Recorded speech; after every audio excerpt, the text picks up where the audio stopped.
Congratulations on the next step of your home buying process. You should have your initial loan estimate in front of you now. I wanted to walk through that real quick. So on the front page, the very first page, it'll show a breakdown of your monthly payment. It'll then show the escrows, any potential HOA fees, and have an estimated cash to close and closing costs. Then on the second page, it dives into the details a little further. I'll walk through it with you. So section A, that's going to have your lender fees, your underwriting fees. Section B is going to have the estimated appraisal fee. If you happen to be a loan that has an appraisal waiver, still oftentimes the lender will put a placeholder appraisal fee on there. It will fall off, however. And then even on a loan with an appraisal, when the appraisal payment is paid up front in the initial stages of the loan, it then falls off prior to closing. So just wanted to mention that's a unique one there. It still has to be a placeholder. They have to mention it. It can always be removed if there's not an appraisal or if it's paid in advance. Then you have the credit report fee. It's usually an estimate at this stage. There has to be a receipt for every single line item on that loan estimate there. So it's an estimated credit report fee, employment verification fee, flood certification. Employment verification, kind of like it sounds, some employers do charge the lenders for verifying that you work there. If that's the case, that fee is just a pass-along fee. There has to be a documentation and a receipt for that. Same thing with the flood certification. Fannie Mae requires that all properties are ran through a flood cert product where it shows if that property is in a flood zone or not. Then if you keep moving on down, section C, services you can shop for. This is the title fee estimates. Now, on a refinance transaction, generally the homeowner can choose the title company. We try to select and find a great affordable title company.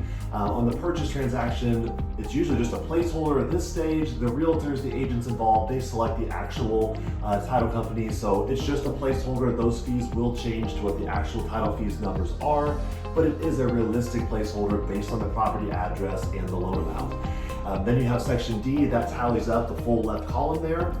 Hop over to the right column, section E, that's going to be the recording fees. Some states have transfer taxes. These are estimates. Again, this is something that your title company will actually dive into further. They're the experts on that. We just have to have a placeholder, and the lender software plugs in an estimated recording fee for the state and the county and any potential transfer taxes that might apply there. Section F, that's going to be your prepaid interest. So that's showing, like, if, for example, you close on the 15th of the month and there's 15 days left in the month, well, that final 15 days of the month, that prepaid interest has to be collected at closing, because really the payment then is after the first full month. That covers the first full month of interest, that first initial payment, but that partial fragmented month, nothing collects for that during the monthly mortgage payments. So that prepaid partial month has to be collected at closing, so everything's evened up. But if the person is selling or refinancing a home, it stops the interest on that same day for their present mortgage. So it's just a trade-off there. It's all fair. Interest only starts on the new loan the day that you close on that new loan. So that's the prepaid interest. Then there usually is also 12 months collected in homeowners insurance. That is a check that goes straight to your insurance provider. You will end up selecting who your insurance provider is. We just have a placeholder in there. If anything, a lot of the lender sites just pull whatever Zillow estimates for the taxes and insurance in these sections. So again, it's a placeholder. At this moment in time, we have to have these documents signed and back. Then we legally can reach out to the title company, to the insurance company, and get those numbers dialed in. Then if you keep moving on down, section G, that's going to be the escrow portion. So again, you'll see insurance here. Again, two separate things though. The 12 months up top, that goes straight to your insurance company again.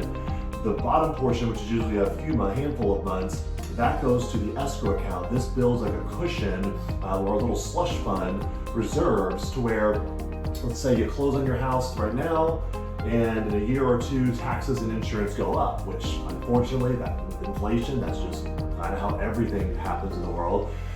If that happens and there is no excess fund to pull from to cover that, and again, insurance is going to be up to your insurance company, taxes are going to be up to your county, but if there's no excess fund, then the lender has to turn around and bug the homeowner to then repay or pay up and get back on track there. With that excess fund, they just pull from that, they don't bother the homeowner.